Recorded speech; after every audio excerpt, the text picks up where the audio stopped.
Hello friends, আজ আমি ভিডিওটা করছি ঠিক, কিন্তু আমার মনে একদম ভালো নেই। সবথেকে বেশি আমার বাবা মার মনে একদম ভালো নেই। হঠাৎ যে এরকম হয়ে যাবে কেউ বুঝতে পারিনি। আমাদের বাড়িতে এক দুর্ঘটনা ঘটে গেছে। বেশ কিছুদিন হয়ে গেল তোমাদের আমি ভিডিও দিয়েছিলাম যে আমার বাবা ভালোবাসে, আমাদের তো ভালোবাসে, তার থেকেও বেশি ভালোবাসে পশু।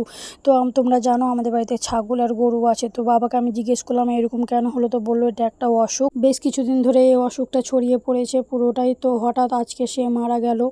দুদিন থেকে সে খাওয়া দাওয়া একদম ছেড়ে দিয়েছিল। এই যে দেখো আমাদের বাড়ির ছাগল, সে আজ মারা গেল।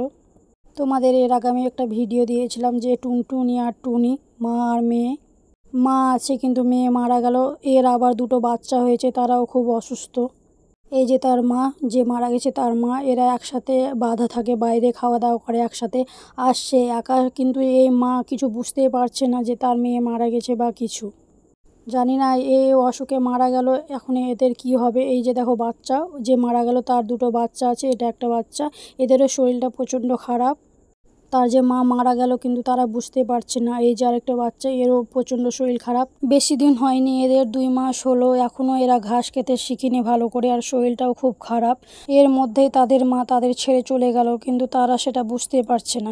এটা আমাদের বাড়ির কালু পাঠা, যার কান কেটে ছেড়ে দেওয়া হয়েছিল, কিন্তু সে কোনো জায়গায় যায় না। আসে বাড়িতে খাওয়া দাওয়া করে, আবার ঘুরে ফিরে আবার বাড়ি চলে আসে, সে কোনো জায়গায় যায় না। এটাও খাসি, ঘুরছে এখন। বৈকাল টাইমে তাদের বাইরে বাঁধা হয়, ঘাস খায়, ঘোরাফেরা করে। তাদের মধ্যে যে একজন নেই, কিন্তু সেটা তারা বুঝতেই পারছে না কেউ। কি আর বুঝতে পারবে, ঘুরে বেড়াচ্ছিল, এখানে কালুর কাছে আসছে, কিন্তু কালু তাকে খেতে দেবে না। এটা ছাগলেরই অসুখ। অসুখটা এসছে, তাদের লক্ষণটা হচ্ছে নাক দিয়ে পোটা পড়বে, চোখ দিয়ে জল পড়বে, এরকম একটা লক্ষণ দেখা দিচ্ছে। তখনই বোঝা যাচ্ছে যে অসুখটা চলে এসছে। তার আগে তারা খাওয়া দাওয়া ছেড়ে দিচ্ছে। তো জানি না বাচ্চাগুলো বাঁচবে কি না, বাচ্চাগুলোরও এরকম অবস্থা হয়ে গেছে। তো আর কি বলবো। তো তোমরা ভালো থেকো, সুস্থ থেকো। তোমাদের সাথে দেখা হবে নতুন একটা ভিডিওতে। যদি বাচ্চাগুলো চলে যায় তাও কিছু করতে পারবো না, এখন তো অসুখটা ছড়িয়ে পড়েছে। অসুখের আগে তো কিছু করার নেই, যাকে যখন ভগবান ডাকবে তাকে তো যেতেই হবে।